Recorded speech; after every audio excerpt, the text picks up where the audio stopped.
자, 첫 번째 일부 뉴스맨 타임 오랜만에 박준혁 기자 모셨습니다. 안녕하세요. 안녕하십니까. 오랜만에 뵙습니다. 네, 많이 바쁘시죠? 아, 오늘 유독 바쁘네요. 네, 늘 경무에 시달리는 우리 뉴스맨 기자님들. 자, 오늘 어떤 소식 전해 주십니까? 최근에 있었던 재판인데요. 네. 아주 제가 기자 생활이 2012년도부터 했으니까 거의 한 12년 정도 하고 있는데 네. 재판 취재 가서 이렇게 재밌는 재판이 잘 없었다. 그래요? 또 재판 얘기를 하니까 그러니까 전문가 앞에 계시는데 많은 흥미가 편달해 주십시오. 흥미가 쫙 오는데 어떤 사건입니까? 그러니까 여기서도 방송에서 한번 이야기 말씀을 드렸었는데 그러니까 작년에 정말 대구시에 엄청난 화두였다고 한다면 요 키워 축제와 사실 키워 축제 자체보다는 키워 축제 전후에 벌어진 대구시와의 대구 홍 시장님의 촉발한 그런 어떤 갈등 현상들 그리고 그게 법정 다툼으로까지 이어진 상황인데요. 그 재판입니다. 그러니까 이제 대구시경 경찰하고도 네. 한바탕 하셨지만은. 네네네. 그뿐만이 아니라 이제 주최 측과도 지금 네. 법적 다툼 중인데 네네네. 주최 측과의 법적 다툼이 그렇죠. 지금 네. 진행 중이잖아요, 그죠? 뭐 다른 경찰과의 뭐 그런 것도 계속 뭐 진행이 되고 있고 그리고 뭐 다른 소송도 아마 제가 확인은 다 안 해봤는데 그러니까 뭐 조사 단계에 있는 것도 있고 뭐 그런 것 같더라고요. 근데 네. 지금 제일 진작 보이는 거는 죄송합니다. 제가 지금 감기 좀 목이 좀 근데 민사가 좀 빠르잖아요. 그러니까 사전에 그렇죠. 뭐 기관에서 뭘 조사하고 할 필요가 없으니까. 그러니까 지금 제일 먼저 수면 위로 올랐는 게 민사인데 민사가 어떤 거냐면은 대구 키워문자 축제 조직위원회가 홍준표 시장이랑 그리고 대구시 그러니까 피고가 둘이 되는 거죠. 이 둘을 상대로 손해배상 청구를 해서 그 소송이 이제 진행되고 있습니다. 그래요. 네. 지난해 6월에 말이죠, 말씀하신 대로 키워 축제가 대구에서 열렸죠. 네. 당시에 대구시의 키워 축제 방해. 이 뉴스가 전국적으로 굉장히 떠들썩했습니다. 네. 특히 경찰과 공무원이 대치하는 희대의 명장면을 그렇죠. 연출했던 이 키워 축제를 어쨌든 뭐 열리지 않게 하기 위해서 대구시가 행정 대집행을 시도했는데 이게 위법하다는 평가를 많이 받았고요. 경찰도 그렇게 보고 이제 판단을 했고. 네. 근데 홍 시장은 또 페이스북을 통해서 이 축제 성소수자에 대해서 뭐 허위 사실 유포했다, 명예를 많은 걸 훼손했다, 해서 네. 일일이 나열할 수 없을 정도로. 네, 모욕을 했다, 네. 뭐 이런 이유로 키워 축제 조직위로부터 이제 소송을 당했죠. 네네. 이 소송 진행 상황이 지금 어떻게 되고 있습니까? 진행 상황이 우여곡절이 좀 많았어요. 네. 이게 가능한지 모르겠는데, 네. 그러니까 6월달에 작년 6월달에 키워 축제를 했거든요. 네. 끝나고 이제 7월달에 손배소가 들어갔어요. 법원에 제출이 되고 보통 이게 잘 궁금해요. 그러니까 보통 소송 민사에서 소송이 잡히면 그 접수가 되면은 뭐 쟁점마다 다르겠지만 첫 기일이 잡히는 거는 뭐 얼마 만에 잡히나요? 그게 참 대중이 없죠. 대중 없어요. 네. 근데 이게 3개월 만에 잡혔어요. 3개월 만에 잡혔는데 이게 7월에 소송이 돼서 10월 달까지 그 기일이 잡혔는데 그 기간 동안에 왜 기일이 잡히기 전에 민사 같은 경우에는 각자 주장하는 서면을 제출을 하잖아요. 그렇죠. 그러니까 그 사전에 그러니까 좀 더 압축적인 재판, 그러니까 좀 명료한 재판을 위해서 서면을 사전에 검토하고 그렇죠. 그 정리된 쟁점 어느 정도 그 그림이 나온 거 가지고 이제 재판부 당장 기일에 와서 이 사실관계가 어떻게 뭐 쟁점 정리를 하고 그 다음에 이제 요 사실관계가 일치가 하면 이제 법리 다툼을 시작하게 되는 게 일반적인 소송이잖아요. 그렇죠. 근데 그 3개월이 있는 동안 대구시가 그러니까 조직위가 원고가 제출한 서면을 준비 서면을 받아보긴 받아봤는데 읽었어요. 소장을 네. 이제 소장과 그 다음에 그 준비 서면도 제출을 하잖아요. 준비 서면도 받아봤는데 대구시는 묵묵부답인 거예요. 그러니까 폐문부제도 아니고 폐문부제가 될 수는 없겠지만은 그러니까 그 읽고 나서도 이거에 대한 입장을 전혀 그러니까 재판부에 제출하지 않은 거죠. 네. 그래서 그 민사소송법을 찾아보니까 그런 게 있더라고요.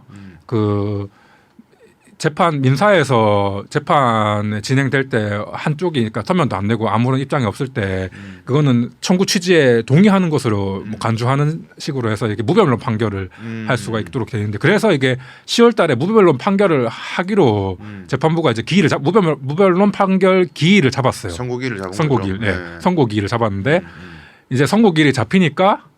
직전에 냈어요 또 서면을 잡히니까 서면을 내는 이게 마치 그런 것 같아요. 그러니까 최근에 왜 저희 뉴스민에서 홍 시장님 저 정보공개 청구 소송도 하고 했잖아요. 그 저거 뭐 관사도 있고 또 뭐냐 저 골프 대회 그런 거 소송을 내고 했었는데 그 소송에서 이제 결국 행정소송까지 가가지고 저희가 승소하고 나서 이제 승소하면은 이제 행정소송 같은 경우에 그 행정기관에서는 항소를 못 하니까 공개를 해야 되는데 공개를 해야 되는 걸 안 하고 안 하는 거예요. 그 간접강제 신청을 했죠. 간접강제 신청해서 뭐 얼마 동안 공개 안 하면은 언제부터 이행강제금이 부과된다. 이행강제금 부과되기 직전에 공개했어요. 맞습니다. 예. 그런 식으로 이것도 이제 무효로 판결을 한다고 하니까 이제 딱히 서면을 내더라고요. 예. 여기까지가 이제 네. 그 제가 뭐 현업에 있으니까 네네네. 이 진짜 대구시가 그렇다는 것까지는 아니고 보통 변호사들이 이렇게 대응할 때는 보통은 이렇다라는 말씀을 제가 드리는 겁니다. 아, 예. 대구시가 그렇다는 것은 아니고요. 보통 저도 이런 기술을 쓰는데 소송을 미루는 기술입니다. 아, 예, 이제 소장을 네. 받았죠. 말씀하신 대로 이제 원고가 소장을 법원에 접수하면 우편으로 피고에게 송달이 되고 피고는 그걸 받은 날부터 30일 이내에 답변서를 내야 됩니다. 뭐 나는 이걸 인정하겠다, 인정 못하겠다 입장을 내야 되는 거죠. 근데 30일 안에 안 내면 법원이 말씀하신 대로 무변론 판결 선고기일을 잡습니다. 그러면 원고 그냥 승소 판결이 나는 거죠.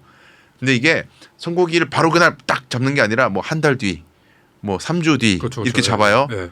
그러면은 그걸 달력을 보는 거죠. 미리 캘린더에 입력해 놓고 선고기일이 뭐 예를 들어서 1월 20일이다. 그러면 1월 19일에 갑자기 아 지금부터 제가 열심히 다투겠습니다. 재판을 다시 재개해 주십시오. 그러면은 무조건 열어줘야 돼요 재판을. 그렇겠죠. 아 맞아요. 그것도 그렇게 돼 있더라고요. 네, 그렇게 열어줘야 돼 있어요. 돼요. 그러면은 또 그날 바로 열리는 게 아니라 이제 변론 기일이라는 것을 잡아야 되는데 그럼 이미 이제 재판이 수백 건이 그 재판부에 돌아가고 있기 때문에 바로 못 잡아요 재판 기일을 변론 기일을. 그럼 적어도 한 달, 두 달 뒤쯤 빈 시간에 맞아요. 딱 그렇게 진행돼요. 그날 기준으로 해서 지금부터 비어 있는 최대한 빠른 시간 찾아봐야 한두 달 뒤에요. 그러니까 이제 시간이 많이 미뤄지는 거죠. 그래서 이번 사건도 그러니까 10월 달에 그 무변론 판결을 하려다가 취소가 됐고 그다음에 그 그러니까 심리 기일이 열린 게 12월 달이에요. 지난번 기일이 12월 달인데 이제 그럼 이제 기대할 수 있잖아요. 아 이렇게까지 시간을 끌었는데 이제 기일 잡혀가지고 오면은 그래서 적어도 어느 정도 준비는 해오겠지. 저도 이렇게 취재하려고 기사 쓰려고 딱 펜 들고 네. 뭔 얘기 하나 뭐 네. 이렇게 준비해서 갔어요. 갔는데 네. 준비한 게 없어요. 첫 기일에 네. 오긴 왔어요. 변호사? 오긴 왔어요. 변호사가 오긴 왔어요. 오긴 왔는데 서면은 안 내고 서면은 내긴 냈는데 서면도 내용이 없고 그리고 형식적인. 현장에 와서 하는 얘기도 없었어요. 그러니까 이게 그 현장에 와서 뭔 얘기 하냐면은 당사자 적격이 없습니다. 그러니까 조직위원회가 이게 법인으로 볼 수 있는가 그리고 법인이 아니라면 이게 뭐 어떤 그 소송의 주체가 될 수 있는 자격이 없다고 자기는 판단한다. 근데 그 전에 아까 조직위가 그 서면을 냈다고 했잖아요. 그 조직위는 충실하게 법리적인 그런 뭐 어떤 쟁점에 대해 정리해가지고 자기들 입장을 냈는데 거기에 대한 게 없어요. 주장 반박하는 주장이 없어서. 딸랑 그 이 사람은 소송할 자격이 안 됩니다만 딱 갖고 오니까 재판부도 각하돼야 된다. 깝깝하죠. 그래서 재판장님이 한마디 했어요. 뭐라고 했냐면은 젠틀하게 피고는 저기 재판이 늦어지면 좋습니까? 이렇게 아니 재판장님은요 네. 본능적으로 알아요. 수많은 변호사들이 그런 기술을 쓰기 때문에 이게 딱 알아요. 업계가 뻔하군요. 네, 뻔해요. 그렇군요. 딱 보는 순간 어떤 의도가 있는지. 뭐 저는 업계 사람은 아니라서 네. 이제 그 일반 국민의 상식적인 차원에서 네. 이런저런 근거들을 확인을 하는 건데 그 뭐라고 답변하던가요? 아닙니다라고 하죠. 좋지 그렇습니다라고 않다. 하겠어요. 좋지 않다. 그래서 이제 다음부터 이제 뭐 서면도 내고 이렇게 한다고 했어요. 네. 이제 그 다음에 계속 이어지는 게 있습니다. 네. 그래서 이제 그 다음에 적어도 이제 한번 그 지적을 당한 셈이니까 네. 그러면 이제 서면도 내고 네. 재판을 충실하게 하는 모습 보여줘야지 되잖아요. 왜냐하면은 그렇죠. 한번 혼났으니까. 그러니까 네. 변호 특히나 이게 민사에서 형사랑은 또 약간 다른 개념인 것 같은 느낌이 드는데 왜냐하면 이게 손해를 따지고 이익을 따지는 문제니까 만약에 변호사가 이 문제에 대해서 성실하게 변론을 안 했을 때 피고에 대한 자기가 수임한 사람에 대한 불이익으로 갈 수가 있잖아요. 그렇죠. 그러니까 그렇게 되면은 책임을 져야죠, 변호사가. 그렇게 되면 이렇게 변호사가 이 부분에서 열심히 해야 된다 생각하는 게 상식이라고 저는 생각을 하는데, 근데 그 다음에 그 재판 변론기일이 잡혀가지고 1월 19일인데 그게 변호사가 안 왔어요. 두 번째 변론 기일에 아예 네. 오지도 않았다. 무단으로 서면도 안 내고. 재판부에 어떤 통지도 없이. 어허.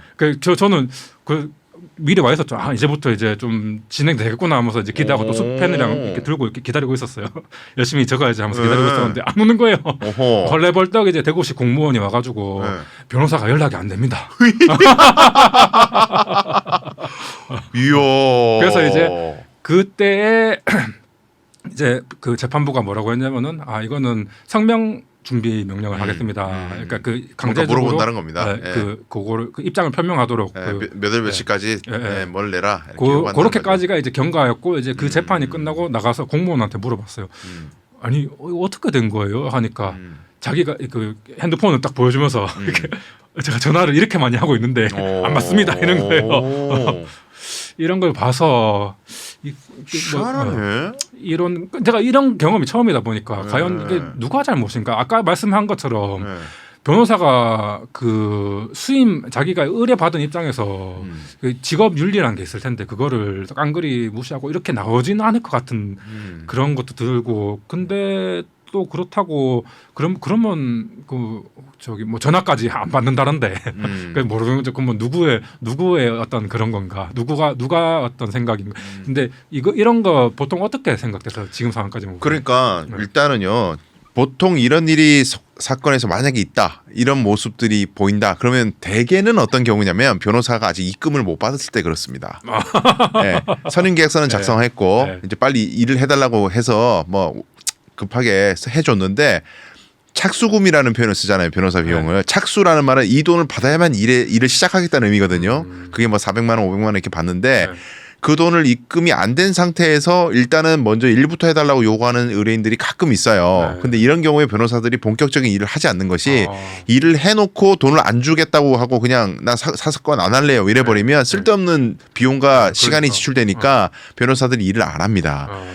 그래서 이런 경우들이 있을 수 있는데 근데 이 사건은 대구시잖아요. 홍 시장님이 그런 정도의 신뢰가 없는 사람이라면 모르겠으나 대구시잖아요. 대구시인데다가 그리고 남윤중 변호사는 고문 변호사예요. 대구시 고문 변호사이고 그리고 제가 오랜 시간 동안 저 대구시 사건을 이제 시천지 사건을 했었기 때문에 그 생리를 알잖아요. 대구광역시의 이 큰 사건을 대리하는 소송 대리인이 시하고 의사의 연락 없이 뭐 그냥 무단으로 재판을 빠지거나 서면을 아무거나 내거나 절대 그렇게 못합니다. 법무 담당관실이랑 다 물론 제가 저 소송 진행하던 그 시절에 비하면 지금 법무 담당관께서 바뀌셨는데 어쨌든 간에 변호사가 자기 마음대로 한다 대구시 사건을 절대 그렇게 못해요. 일반적으로는 그렇다는 거죠. 그러니까 일반적인 상식에 비춰봤을 때 그래서 그 변호사가 막 태만해서 이렇게 그거 상상하기 좀 어렵긴 하죠. 게을러서거나 돈을 못 받았거나 의도적으로 미루거나 셋 중 하나다.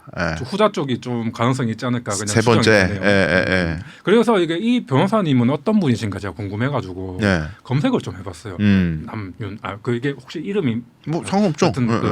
뭐 남모 변호사라고 이렇게 검색을 하니까 이제 프로필 사진과 딱 기사들이 많이 나와 있더라고. 이분이 유명한 변호사님. 그렇죠. 국민의힘 소속으로 그 자문단 이렇게 참여를 하시다가 법률 뭐 위원회인가 뭐 제가 기사를 찾아왔어요. 기사 요건 보고 이미 국민의힘 당내 이제 많은 정치인 분들을 이제 변호를 해주셨던 분이고 제가 지금 소송에서 맞붙고 있기 때문에 한번 죄송한데.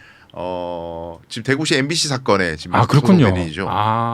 거기도 제네시스가 저하고 지금 이제 소송 맞붙고 있고. 여기 기사에 나와 있으니까 국민의힘 법률자문위원회 부위원장님이시네요. 이분이 홍준표 시장님과 대구시 사건도 수임하셔 직접 처음에 그러니까 한번 나왔다고 했잖아요. 그때 오셨는데 요분이 기사 검색을 해보니까 이제 국민의힘을 탈당해서 개혁신당으로 가서 출마를 준비하고 있다. 그러니까 이준석 신당으로 갔다는 뉴스를 저도 봤어요. 그래서 이거는 또 어떻게 되는 것일까? 이제 국민의힘 소속으로 그 대구시 자문도 받고 이렇게 하면서 자문을 해주는 변호사로 이렇게 계약이 돼 위촉을 받아서 위촉을 받아서 하고 있었을 텐데 이제 탈당을 하고 그 최근 일이다 보니까 요 업무랑 혹시 상관이 있는 건가? 근데 요거에 대한 그 추측은 아까 직전에 했던 것처럼 그러니까 대구시와의 관계 속에서 어떤 그 계획된 것이 아니냐라는 추정을 해봤을 때 이거랑 또 안 맞기도 하고 그러니까 뭐 소식이라서 이런 훌륭하신 분도 출마를 합니다라는 소식 전달을 드렸습니다. 그런데 제가 지금 동시에 지금 대구 MBC 제가 소송 대리인이잖아요. 그 사건에서도 서면이 많이 늦었어요. 변호사님이 재판부가 뭐 1월 10며칠까지 서면을 낼 거 있으면 내라고 했는데 일주일 정도 늦었어요. 저는 그거 기한 맞추느라고 이 팔이 부러졌는데 네. 부러진 채로 이렇게 두 기한 맞추다가 손가락으로 팔이 부러질 정도로. 다른 데서 자전거 타다 자빠졌다가 부러졌는데 그 기한 맞춘다고 밤새도록 제가 키보드를 이 두 손가락으로 쳐서 겨우 서면 써가지고 네. 제출을 했는데 야 여기는 그냥 일주일 늦게 내더라고요. 그러니까 그런 게 또 재판도 이게 사람이 진행을 하는 거다 보니까 네. 이런저런 사정들을 그러니까 공식적인 재판장에서 이야기는 하지 않더라도 아마 다 알겠죠. 네. 반영이 되겠죠. 이게 업무 태만이라고 생각하지는 않고 전략적인 이유가 있을 것 같아요. 제 생각에는 뭐 변호사님이 제가 알기로는 성실하시고 유능한 분으로 저는 알고 있는데 대구시 사건은 항상 뭔가 특성이 있기 때문에 그리고 시장 결제가 네. 굉장히 까다로울 거예요. 그 시장님이 어쨌든 법조인 출신이잖아요. 깐깐하게 예전에 권 시장님 장인 정신으로. 옛날에 권 시장님 계실 때는 어차피 법조인이 아니니까 맡겨놓는다면은 홍 시장님은 어쨌든 아직까지 법조인 그만두신 지 한참 됐지만은 꽤 감각이 있어요. 그러다 보니까 그 공무원분들이요 상당히 부담 많이 느낄 겁니다. 그래서 시간이 더 걸릴 수는 있을 건데 어쨌든 흥미롭네요. 이게 자꾸 이렇게 미루고. 그러니까 이런 저기 제가 처음 거의 특히나 이제 공공기관에서 참여하는 소송에서 이런 경우는 제가 본 적이 없어요. 근데 재판부 입장에서는요 이렇게 되면은 본안에 대해서 할 말이 없구나. 그러니까 그 서면을 그런 한번 생각할 수도 있어요. 그렇겠죠. 그 서면을 한번 추가로 냈었는데 그 서면이 홍 시장님이 페이스북에 썼던 혹은 언론을 통해서 밝혔던 입장과 별로 다른 게 없어요. 별로 할 말이 없는 게 아닐까 싶은 거기도 하죠. 그럼 이 사건의 쟁점을 지금 한번 짚어본다면 쟁점 정리가 된 게 없어요. 쟁점이라는 건 싸움의 네. 지점인데 그렇죠. 싸움을 하지 않으니까 지금. 그러니까 아직까지 뭐 제대로 된 기일이 안 열렸으니까. 근데 추정컨대 그러니까 이거는 그 쟁점이 붙진 않았지만은 그 조직에서 낸 게 있으니까 그걸로 추정컨대 소장만 보면 일단 사실관계 정리를 할 것이고 사실관계 정리에서는 이거 행정대집행위라고 시도를 한 건데 이게 과연 이 절차가 어떻게 된 것이며 이게 적정한 법에 근거한 행정대집행 절차였는지 만약에 적정하다고 해도 그것이 뭐 과잉해서 뭔가 집행되진 않았는지 또는 뭐 그 행정대집행 시도를 통해서 실제로 손해가 얼마만큼 발생했고 뭐 정신적 혹은 물질적 손해 명예훼손에 따라서 어떤 물질적 손해, 정신적 손해가 얼만큼 배상을 해야 돼 그런 걸 따지지 않을까. 네. 그러니까 아마 이제 추측컨대 뭐 제가 그냥 추측을 해보면은 그날에 이제 행정대집행을 한다고 공무원들이 와 나왔지만은 일시에 또 썰물처럼 빠져나갔잖아요. 그렇죠. 네. 그래서 집회를 뒤늦게나마 하긴 했잖아요. 네. 그러니까 지연 집회로 인해 가지고 어떤 그 손해배상액을 산정할 수 있겠느냐 여부 이게 아주 아마 초유의 관심사가 될 것 같아요. 이게 뭐 집회를 통해서 수익을 내는 행사가 아니기 때문에 그야말로 이제 위자료 정도로 이제 인정이 될 텐데 그걸 이제 법원이 얼마나 책정하신가 재산상 손해가 있다고 보기는 좀 어렵고 위자료 개념이겠네요. 네, 위자료로 이제 얼마나 책정하실 것인가 그리고 행정대집행이 불법행위인가 아니면 적법행위인가 뭐 이런 거 아마 다툼이 있을 것 같고 명예훼손 여부는 이제 형사사건에서 어쨌든 뭔가 뭐 기소라도 돼야 적어도 이제 민사재판에서도 손해배상 인정하기 때문에 아마 이것도 뭐 또 하세월일 가능성이 있어요. 그렇군요. 그게 선고가 이렇게 되는 거군요. 네, 하세월일 가능성이 있어요. 재판 지연에 계속 무게가 실리는 거는 그러니까 뭐 그런 그러니까 최근에 낸 서면에서 아까 방금 말씀드리니까 홍 시장이 기존 입장을 반복했다고 말씀드린 그 대구시의 서면이 그러니까 좀 재판 기일을 좀 추정해달라. 그러니까 나중에 잡아달라. 지금 수사 도중이니까 네, 뭐 수사에 대해서 그러니까 명예훼손이나 뭐 다른 명예훼손 말고 그러니까 다른 관련된 사건으로 소송 뭐 이 조직이 쪽 사람들이 뭐 그 수사계 수사받고 있으니까 기소될 것으로 보인다.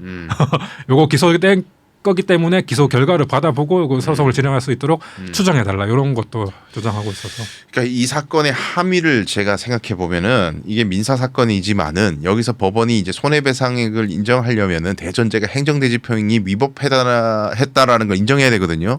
근데 우리 대구지방법원 판결로 그 당시 행정대집행은 적법하지 않다 이래버리면 공무집행방해가 돼요. 그렇겠네요. 네, 경찰의 공무를 미흡하게 그렇네요. 방해한 걸로 되고 홍 시장은 교사죄가 될 수 있어요. 지시를 했기 때문에. 그러니까 이거는 조직이하고의 싸움이지만은 멀리 보면은 되네요. 연결이 그렇게 되기 때문에 필사적으로 밀어야 될 가능성도 있습니다. 대구 입장에서는. 저는 이제 이해가 그럴 듯하네요. 네. 저는 이게 밀어가지고 실익이 있나라고 싶었는데 그런 아니 제가 그냥 제 그 미천한 그 법 지식으로 생각했던 거는 이게 1심이 나는 데만 이렇게 오래 걸리면은 2심, 3심 나는 데까지 홍 시장님이 그때 대구시장으로 있을까? 요거 하나 그리고 두 번째 이 재판이 자꾸 밀리다 보면은 당장 올해도 퀴어 축제가 열릴 텐데 그거 할 때까지 이게 1심 판결도 안 나올 수도 있겠구나. 그럴 수 있겠죠. 그러면 요거 근거로 다시 한번 한번 뭐가 이렇게 썸띵이 있을 수도 있겠다. 뭐 그 정도 생각은 했었는데. 제가 홍 시장님 변호사라면은 이런저런 전략들을 제가 방금 말씀드린 이런 걸 종합해가지고 재판을 언제까지 미루는 게 좋을 것 같고 이런 전략을 짜겠어요.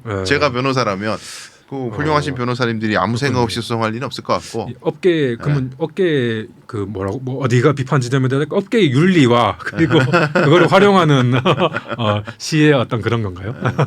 뭐 약간 공무집행방해가 문제가 된다면 경찰이 직권으로 수사를 더 적극적으로 해가지고 결론을 빨리 내면 되는 건데 뭐 그것도 지금 그것도 수사가 잘안 하더라고요. 없잖아요. 네. 그러니까 이렇게 그냥 잊혀지고 총선 판국에 다 그냥 묻히고 말이죠. 그 당시만 떠들썩하고 또 그냥 소비되는 에피소드로 하나 그냥 끝내버리는.